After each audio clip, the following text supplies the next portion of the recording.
अस्सलाम वालेकुम। Chapter number 7 acid base chemistry. Student, आज हम एसिड और बेस के कोई सब्सटेंस अगर एसिड है तो क्या चीज़ है जो उसको एसिड बनाती है, और अगर कोई बेस है तो क्या चीज़ है जो उसको बेस बनाती है। तो ये साइंटिस्ट कैसे जो है उन्होंने इनको कैटेगराइज किया है। आज हम इन क्वेश्चंस को एक्सप्लोर करेंगे डिस्क्रिप्टिव क्वेश्चंस में चैप्टर नंबर 7 के। Let's start students. Question number 1, explain Arrhenius concept of acid and bases. अब 7.2 टॉपिक था जो हमारा, उसमें हम ये कम्प्लीटली जो है आर्हेनियस का टॉपिक कवर कर चुके हैं। तो अब मैं आपको जस्ट ये थोड़ा सा ओवरव्यू दूंगी कि acids are substances that increase the concentration of hydroxonium ion in aqueous था। ठीक है, तो ये हाइड्रोक्सोनियम आयन है, प्रोटॉन या हाइड्रोक्सोनियम आयन, ये दोनों में इन एक्वस सोल्यूशन, ये इसका लाजमी जुज है आर्हेनियस का। और bases are substances that increase the concentration of hydroxide ion in aqueous solution. तो ये हमारे पास उसकी जनरल सी डेफिनेशन थी। अब उसमें देखते हैं कि हमारे पास हाइड्रोक्सोनियम आयन कैसे बनता था कि जब HCl को हम डिसॉल्व करते थे वाटर में तो ये आयनाइज हो जाता है कम्प्लीटली। ये क्यों आयनाइज होता है completely? Because it is a strong acid, तो इस वजह से ये कम्प्लीटली आयनाइज हो जाता था। अब ये आयनाइज हुआ है तो ये फ्रीली नहीं रह सकता इतने स्ट्रॉन्ग एसिड की मौजूदगी में। ठीक है, तो ये क्या करता था, वाटर के साथ रिएक्ट करके ये हाइड्रोक्सोनियम आयन बना के तो उसके अंदर एज अ हाइड्रोक्सोनियम आयन रहता है, और उस साथ में ये क्लोराइड आयन बनाता था। These hydroxonium ion is responsible for the acidic nature of aqueous solution of an acid. ये हमारे पास है एसिड की एग्जांपल और ये हमारे पास है बेस की एग्जांपल। और बाकी हम इसकी जो डिटेल में है चैप्टर लेक्चर नंबर हमारा वो सेकंड लेक्चर था, और 7.2 टॉपिक हम आर्हेनियस को बहुत डिटेल से कर चुके हैं। नेक्स्ट क्वेश्चन है हमारे पास, compare Arrhenius and Bronsted Lowry concept of acid and base. अब आर्हेनियस कंसेप्ट बिल्कुल मैं जनरल थोड़ा सा आपको मतलब ये होगा कि आर्हेनियस कंसेप्ट के मतलब एसिड ऐसा सब्सटेंस होगा जो प्रोटॉन और हाइड्रोक्सोनियम आयन जो है उनको प्रोड्यूस करेगा in water, in aqueous solution या इन वाटर। ठीक है, और बेस जो है वो हाइड्रोक्सल आयन प्रोड्यूस करती है वाटर में। जबकि ब्रॉन्स्टेड लोरी का कंसेप्ट, इन दोनों का कंपैरिजन करना है, इन दोनों में हमने जायजा लेना है कि इनमें क्या क्या डिफरेंसेस हैं।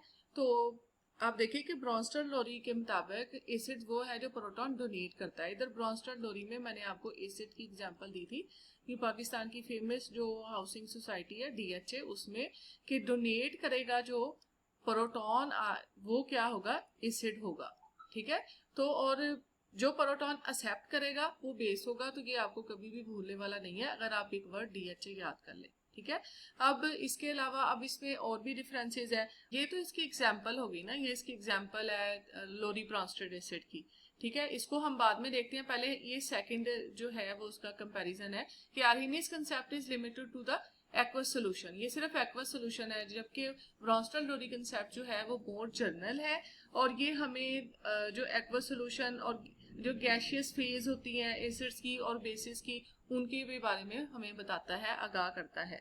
और इसके अलावा अगर आप देखें, मैं इधर एक ब्रॉन्स्टेड, ये ब्रॉन्स्टेड और लोरी है और ये आर्हेनियस है। ठीक है, तो आप देखें कि ये कॉन्जुगेट एसिड और बेस का कंसेप्ट देता था। ठीक है, इस कॉन्जुगेट एसिड और बेस का कंसेप्ट हमें कौन देता था? ब्रॉन्स्टेड लोरी एसिड बेस कंसेप्ट जो था वो हमें देता था, जबकि आर्हेनियस हमें ये कॉन्जुगेट एसिड और बेस का कंसेप्ट नहीं देता। इसके अलावा ये हमें एम्फोटेरिक स्पीशीज के बारे में भी बताता है कि वो ऐसी चीजें जो एसिड और बेस दोनों की तरह बिहेव करती हैं, तो उसको हम कहते हैं कि ये एम्फोटेरिक है। तो ये हमें लोरी ब्रॉन्स्टेड जो था वो बताता था लाइक वाटर, वो भी एक एम्फोटेरिक स्पीशीज है। आर्हेनियस इसके बारे में नहीं बताता। ठीक है, सो दैट्स वाई ब्रॉन्स्टेड लोरी जो कंसेप्ट था वो मोर जनरल था। अब नेक्स्ट क्वेश्चन है हमारे पास, हमने सल्फ्यूरिक एसिड के रिएक्शन देखने हैं डिफरेंट सॉल्ट्स के साथ कि ये किस तरह रिएक्शन करते हैं। अब सल्फ्यूरिक एसिड का रिएक्शन है अमोनियम क्लोराइड के साथ। तो मैं आपको मतलब ये अमोनियम क्लोराइड के साथ रिएक्ट करेगा, तो आपको कोई चीज कंफ्यूज ना करे, तो इसकी वैलेंसी होती है +1, इसकी होती है -1। ठीक है, ये अमोनियम क्लोराइड का है। अगर हम सल्फ्यूरिक एसिड को देखें तो सल्फ्यूरिक एसिड का जो +1 चार्ज होता है इस पे, और इस पे होता है -2 चार्ज, इसीलिए तो ये इसको ऐसे और क्रिस क्रॉस करके इसको लिखा जाता है H2SO4। ये हमने उसमें भी पढ़ा है, ये एज अ रेडिकल काम करता है ना, ये हमने पीछे भी चैप्टर में पढ़ा स्टिकोमेट्री में, ठीक है। तो इसको ये कैंसिल आउट हो जाते हैं जो सिमिलर होते हैं। अब चूंकि ये इनका आपस में रिएक्शन नहीं है, बल्कि इनका ये SO4 एज अ रेडिकल काम करता है। जब अब इसका जो कैटाइन है इसके एनाइन के साथ आके जुड़ेगा, ठीक है, तो इनकी वैलेंसियां एक्सचेंज होगी, तो ये हमारे पास बन जाएगा NH4 की ट्वाइस SO4। कैसे कि ये इसका पॉजिटिव चार्ज इधर आएगा और इसका पॉजिटिव चार्ज नेगेटिव चार्ज इधर आएगा, ठीक है। इसका नेगेटिव चार्ज ये इधर आ गया हमारे पास, ठीक है। तो पीछे हमारे पास क्या बचा, H2SO4 बचा ना, तो ये हमारे पास HCl बच गया। अब हमारे पास कितने हैं, ये तो 2 थे, ये H2SO4 है ना, ये हमारे पास 2 हाइड्रोजन है, तो इसको हम जो है वो बैलेंस भी करेंगे, ठीक है। इसको बैलेंस कैसे करेंगे कि ये जारी बात है, इसके साथ ट्वाइस आ गया, हम इधर ट्वाइस लगाएंगे और एक ट्वाइस इधर इसके साथ लगा देंगे, हमारी इक्वेशन बैलेंस हो जाएगी। बिल्कुल इसी तरह ये हु बहू, इसकी +1 है, इसकी -1 है, इसकी -2 है, इसकी +1 है, तो ये इनका देखें क्रिस क्रॉस करके फार्मूला न्यूट्रल वो बना होता है कंपाउंड, ठीक है। तो जब इसको एक्सचेंज करेंगे तो ये हु बहू वही जो ऊपर सीन चला है वही नीचे चलेगा, और लेकिन इधर जो है ये HNO3 हो जाएगा, ठीक है। तो अब इधर भी हमारे पास जो है ये इधर हम 2 लगा देंगे, ठीक है, क्योंकि ये इधर 2 है, तो फिर इधर किधर 2 लगेगा, इधर भी हमारे पास, यहाँ हम इसके 2 लगा देंगे, क्योंकि ये भी हमारे पास 2 हो गए है ना। तो इस तरह ये हमारी इक्वेशन जो है वो बैलेंस हो जाएगी।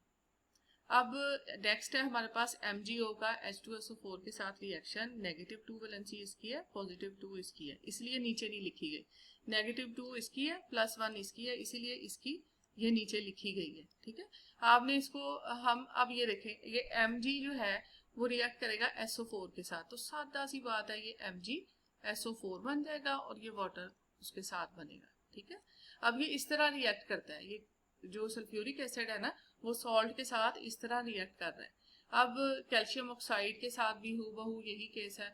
आप देखिए कि कैल्शियम सल्फेट बनेगा और इसके साथ वाटर बनेगा, ठीक है, वेरी सिंपल है। H2SO4 का मैग्नीशियम कार्बोनेट के साथ, आपको पता है कि जब एसिड जो है वो साल्ट के साथ कार्बोनेट्स और बाइकार्बोनेट्स के साथ मिलते हैं तो वो क्या बनाते हैं, वो सॉल्ट बनाते हैं और वाटर बनाते हैं और साथ में कार्बन डाइऑक्साइड गैस प्रोड्यूस होती है, ठीक है। ये तो हमें फिंगर टिप्स पे रिएक्शन जो है, रिएक्शन नंबर 5 वो है कि जब कार्बोनेट्स और बाइकार्बोनेट्स के साथ रिएक्शन होता है तो वो हमारे पास सॉल्ट बनता है, वाटर बनता है और साथ में कार्बन डाइऑक्साइड गैस बनती है जो इवॉल्व होती है और हमें पता चलता है कि ये कार्बन डाइऑक्साइड गैस बनी है, ठीक है।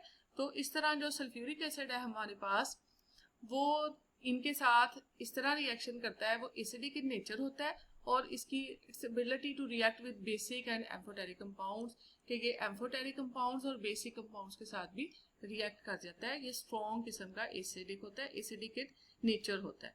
नेक्स्ट क्वेश्चन है हमारा, what happens when a base react with non metallic oxide. जब वो नॉन मेटालिक यानी कि ऑक्साइड्स के साथ रिएक्ट करती है, नॉन मेटालिक ऑक्साइड्स कौन से होंगे, मेटल्स तो हमारे पास सोडियम है, ठीक है।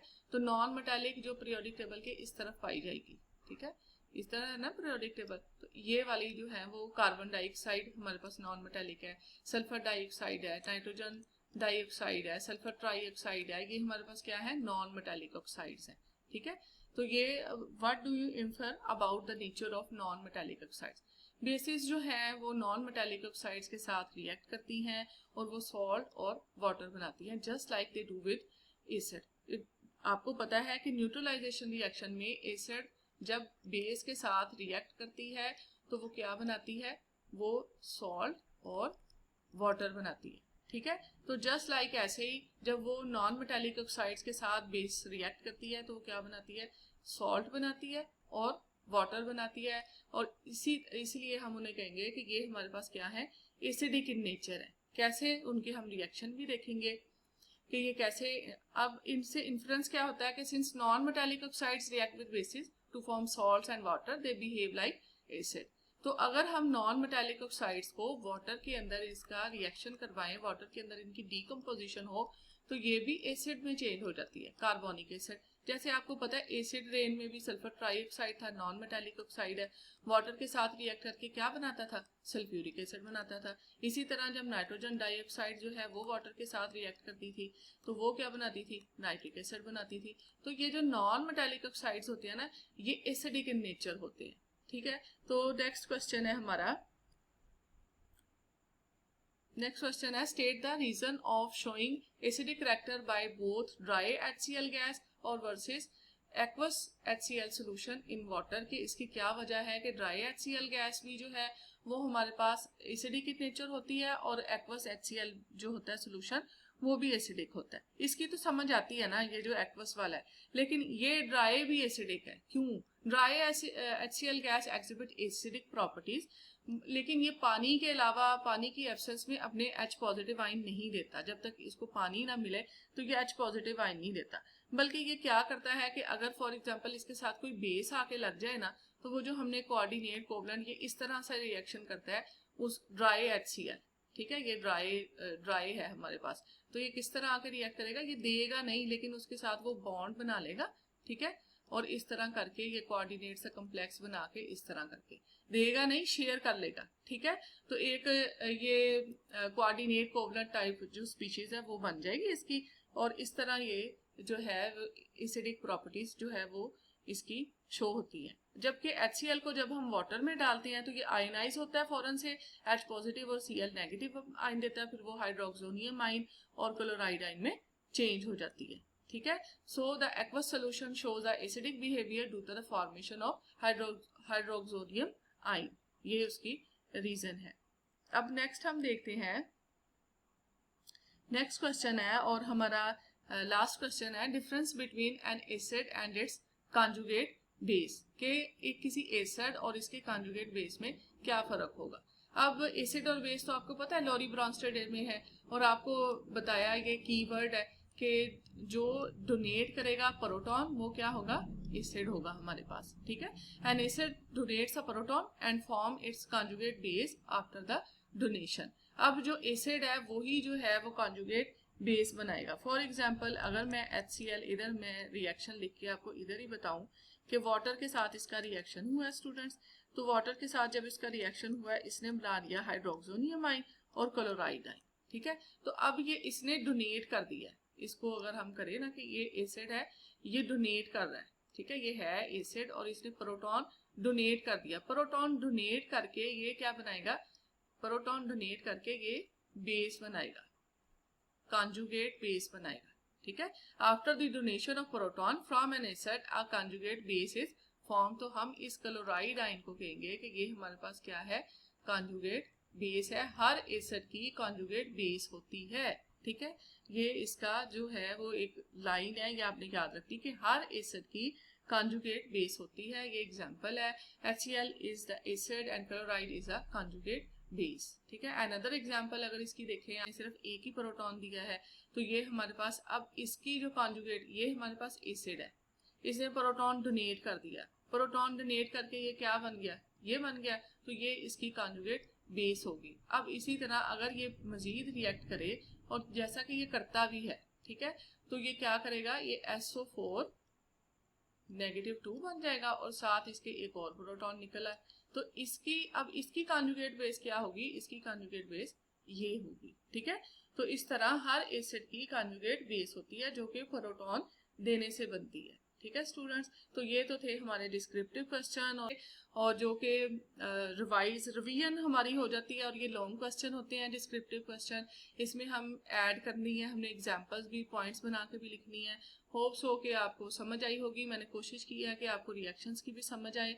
आपको अगर अच्छा लगा हो इसको लाइक ज़रूर किया करें, शेयर भी किया करें और कमेंट भी किया करें। अल्लाह हाफिज़।